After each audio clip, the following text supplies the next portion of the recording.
जय हिंद साथियों। जय जवान जय किसान।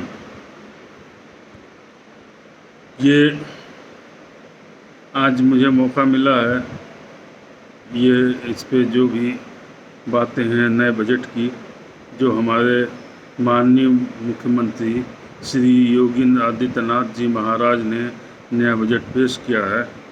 ये वो वादे हैं जो कि वास्तव में अपने जो घोषणा पत्र था उसको सही ढंग से लागू करने के लिए उन्होंने बजट पेश किया है और लगभग उन्होंने 98 या 99% अपने वादों को लागू करने के लिए बजट पेश किया है।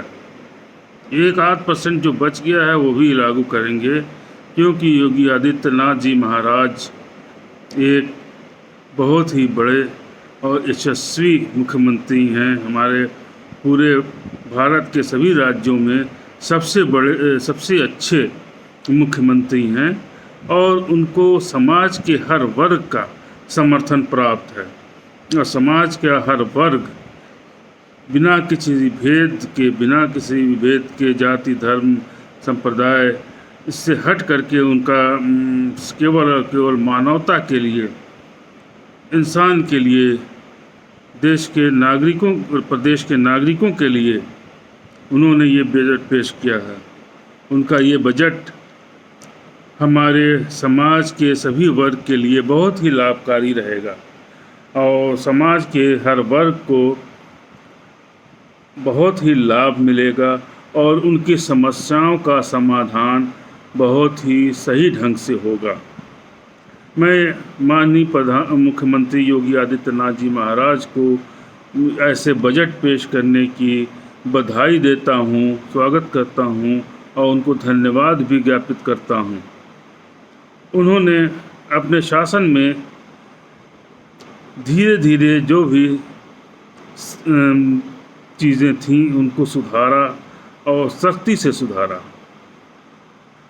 कहीं भी उन्होंने किसी के व्यक्तिगत हित को ध्यान में नहीं रखा, बल्कि पूरे समाज, संपूर्ण उत्तर प्रदेश के संपूर्ण समाज के लिए बजट पेश किया और कार्य भी किया, पिछली सरकार में भी, इस सरकार में भी। मैं आशा करता हूँ कि भविष्य में भी हमारे यशस्वी मुख्यमंत्री जी ये कार्य करेंगे, क्योंकि उनके जैसा महान दिल का व्यक्ति, महान व्यक्तित्व का व्यक्ति अब कोई उत्तर प्रदेश में नहीं है। कोई भी ऐसा नहीं है व्यक्ति बचा है जो कि हमारे माननीय मुख्यमंत्री श्री योगी आदित्यनाथ जी महाराज के चरणों की धूल के बराबर भी हो।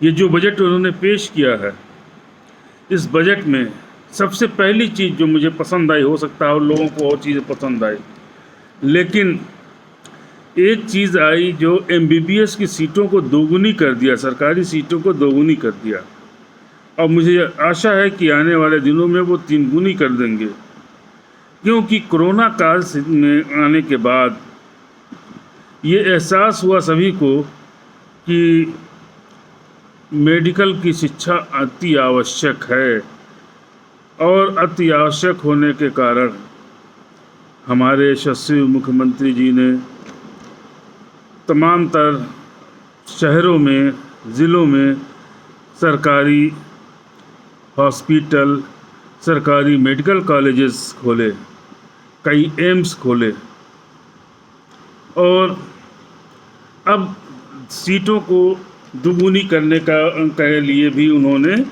इस बजट में वादा कर दिया, जो कि सफल होगा। इसलिए क्योंकि कोरोना काल में हमारे डॉक्टरों की बहुत कमी थी। ये पुराने पहले के डॉक्टर्स थे, पहले की सीट्स थी, लेकिन भाजपा सरकार के आने के बाद और ख़ास तौर से उत्तर प्रदेश के मुख्यमंत्री श्री योगी आदित्यनाथ जी महाराज के मुख्यमंत्री बनने के बाद इन सीटों का बढ़ाया गया और बहुत से गवर्नमेंट मेडिकल कॉलेज खोले गए। इससे समाज के निम्न वर्ग को बहुत ही फ़ायदा होगा, चाहे वो निम्न वर्ग हो या मध्यम वर्ग हो। इन लोगों को के बच्चों को बहुत फ़ायदा होगा, क्योंकि सरकारी सीटें जब बढ़ेंगी तो कम से कम पैसे में सभी लोग शिक्षा ग्रहण कर सकते हैं। और इसमें इस बजट में उन्होंने ये भी कहा है, जो कि किसानों के लिए मैं कह सकता हूँ है, कि निजी नलकूपों के जो बिजली बिल हैं उसको 50% छूट को कंटिन्यू रखा, और सड़कों और पुलों के लिए भी 31,658 करोड़ रुपए का बजट रखा।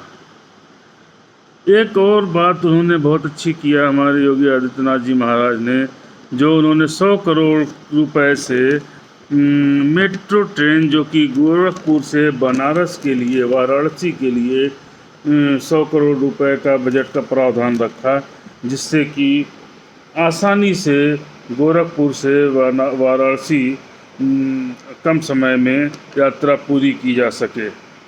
सेहत का भी ख्याल रखा, खेल की बात भी रखी, युवाओं का भी ध्यान रखा, और साथ ही साथ जो कोरोना के बाद जो सबसे बड़ी समस्या थी, वो समस्या थी बेरोजगारी। बेरोजगारी को दूर करने के लिए उन्होंने विकास और रोजगार को बढ़ाने के लिए भी बजट में प्रावधान रखा, और ये प्रावधान हमारे उत्तर प्रदेश की सभी जनता के लिए बहुत ही लाभप्रद है। खेलों के लिए और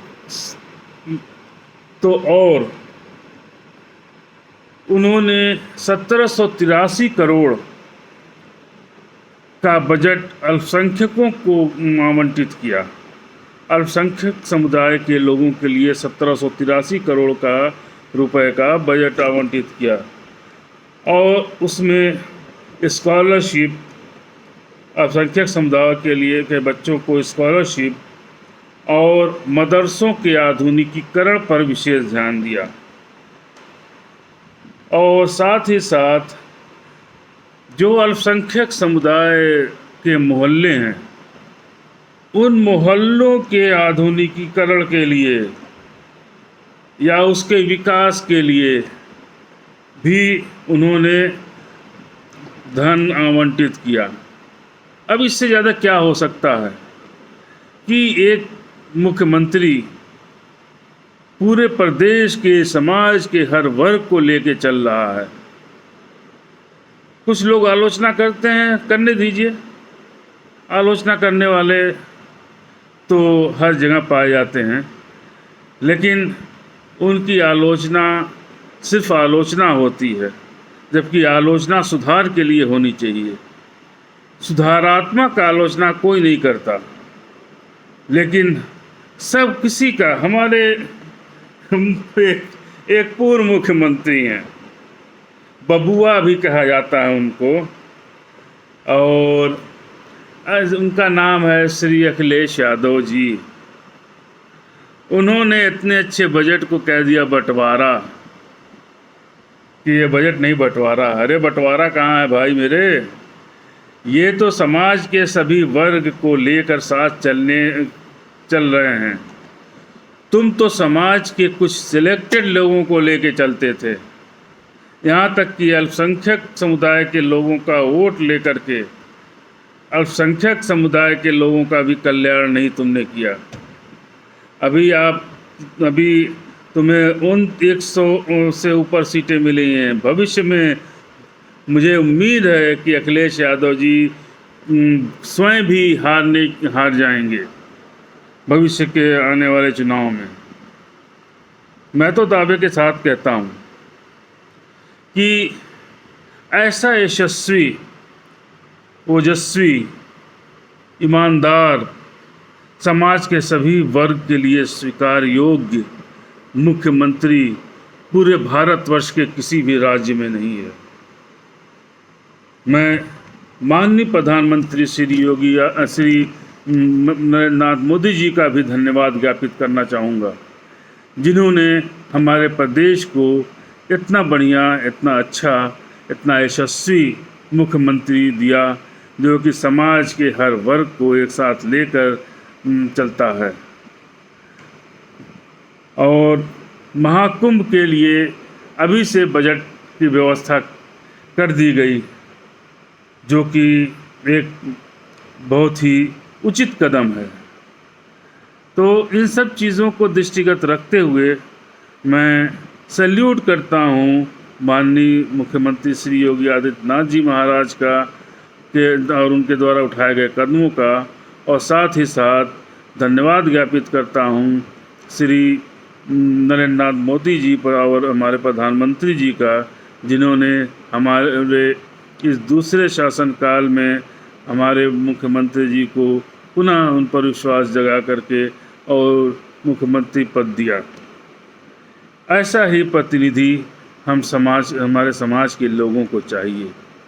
मैं इसी के साथ अपनी बात समाप्त करता हूँ। जय हिंद, जय भारत, वंदे मातरम, भारत माता की जय।